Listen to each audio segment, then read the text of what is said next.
Assalamualaikum, hai semua. Masih di catatan istimewa guys. Setelah akhir Perang Dunia II, negara-negara sekutu bekerja sama untuk melakukan upaya pemulihan dan rehabilitasi pasca perang. Upaya ini melibatkan perubahan dalam sistem politik, ekonomi dan sosial di banyak negara yang terkena dampak perang. Selain itu, sekutu dan negara-negara lainnya berupaya untuk menuntaskan para pemimpin Nazi dan mereka diadili dan dihukum atas kejahatan perang, kejahatan terhadap kemanusiaan, dan kejahatan genosida yang mereka lakukan selama masa pemerintahan Nazi. Berikut beberapa contoh pemimpin Jerman Nazi yang dihukum setelah akhir Perang Dunia II versi catatan istimewa. Bagi kamu yang penasaran, tonton sampai habis. Namun sebelum lanjut, bagi kamu yang baru gabung di channel ini, terus dukung channel dengan tekan tombol like, subscribe, dan loncengnya, agar kamu terus mendapatkan notifikasi info baru dari catatan istimewa.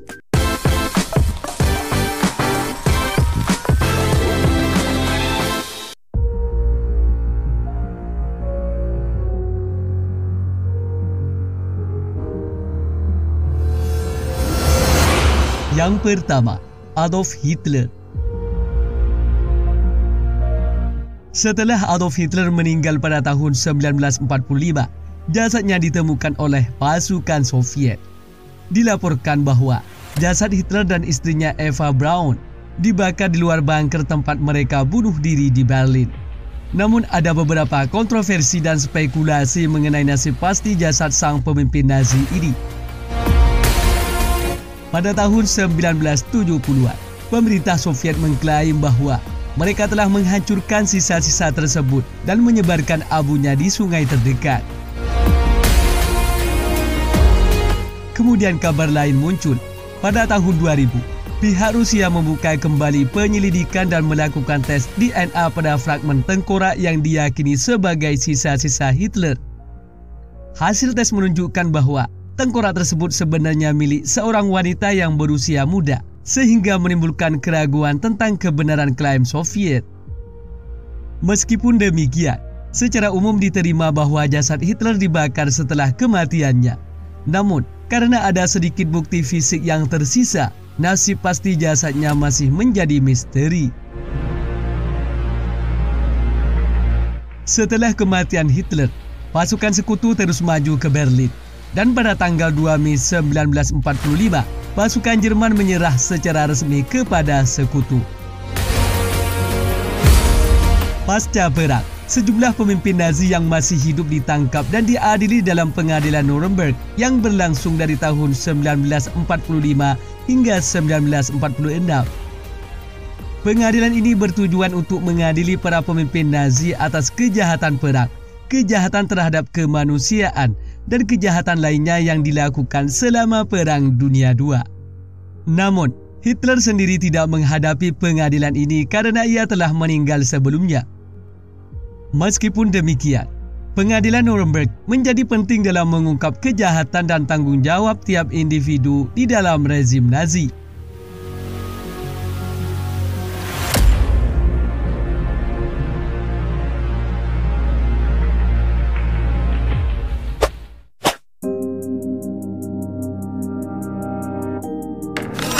Yang kedua, Hermann Göring. Hermann Göring adalah salah satu tokoh terkemuka dalam rezim Nazi di Jerman pada masa Perang Dunia II. Dia adalah salah satu pendiri partai Nazi dan menduduki posisi tinggi di pemerintahan, termasuk sebagai Menteri Udara dan Kepala Angkatan Udara Jerman. Setelah Jerman kalah dalam Perang Dunia II, Göring ditangkap oleh pasukan sekutu pada tahun 1945. Dia kemudian diadili dalam pengadilan Nuremberg yang diadakan untuk mengadili para pemimpin Nazi yang bertanggung jawab atas kejahatan perang dan kejahatan terhadap kemanusiaan. Namun, sebelum persidangan selesai, Göring mengambil hidupnya sendiri pada tanggal 15 Oktober 1946 di penjara Nuremberg. Tindakan ini menghentikan proses hukum terhadapnya dan menyebabkan dia tidak dihukum secara resmi oleh pengadilan.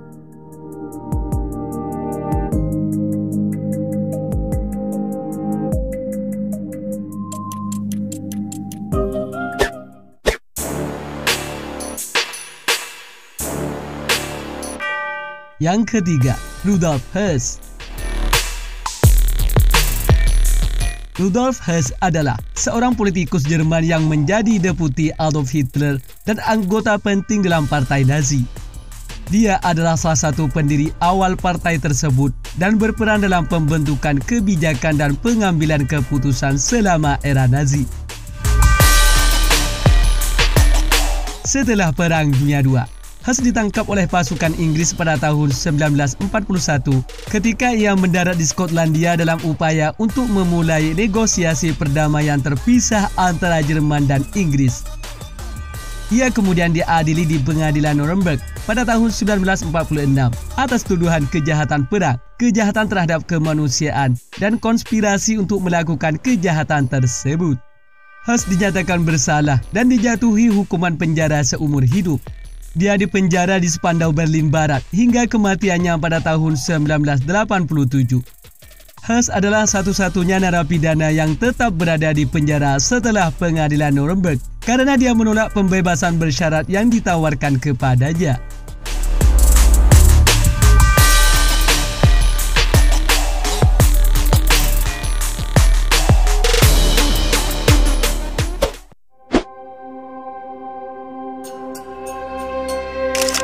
Yang keempat, Karl Donitz. Karl Donitz adalah seorang perwira Angkatan Laut Jerman yang menggantikan Adolf Hitler sebagai pemimpin Jerman setelah kematian Hitler pada April 1945. Donitz menjadi presiden Jerman selama beberapa minggu terakhir Perang Dunia II. Setelah perang, Donitz ditangkap oleh sekutu dan diadili di pengadilan Nuremberg pada tahun 1946. Ia dinyatakan bersalah atas kejahatan perang dan kejahatan terhadap kemanusiaan yang dilakukan oleh Angkatan Laut Jerman selama perang. Donitz dijatuhi hukuman penjara selama 10 tahun. Namun ia dibebaskan pada tahun 1956 setelah menjalani sebagian hukumannya. Namun penting untuk dicatat bahwa Donitz adalah seorang tokoh kontroversial dalam sejarah Jerman Nazi dan penilaiannya masih menjadi perdebatan di kalangan sejarawan.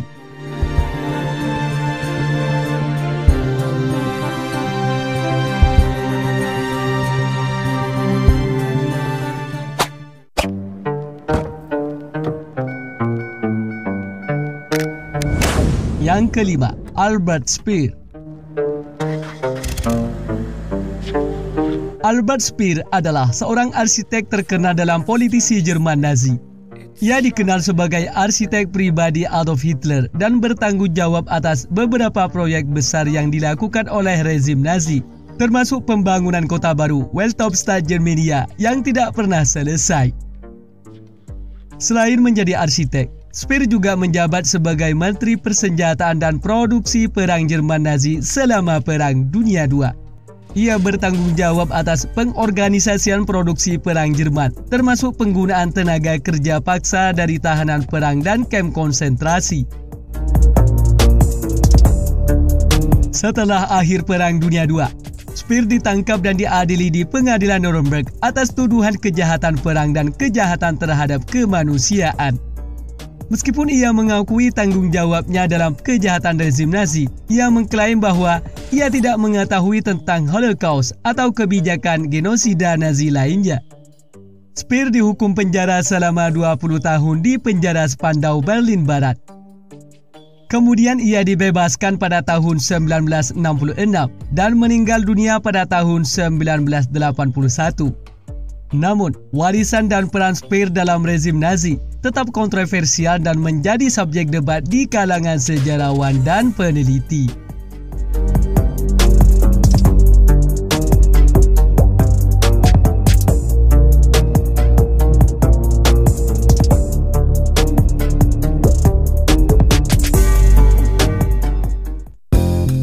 Demikian seputar contoh pemimpin Jerman Nazi yang dihukum setelah akhir Perang Dunia II versi catatan istimewa.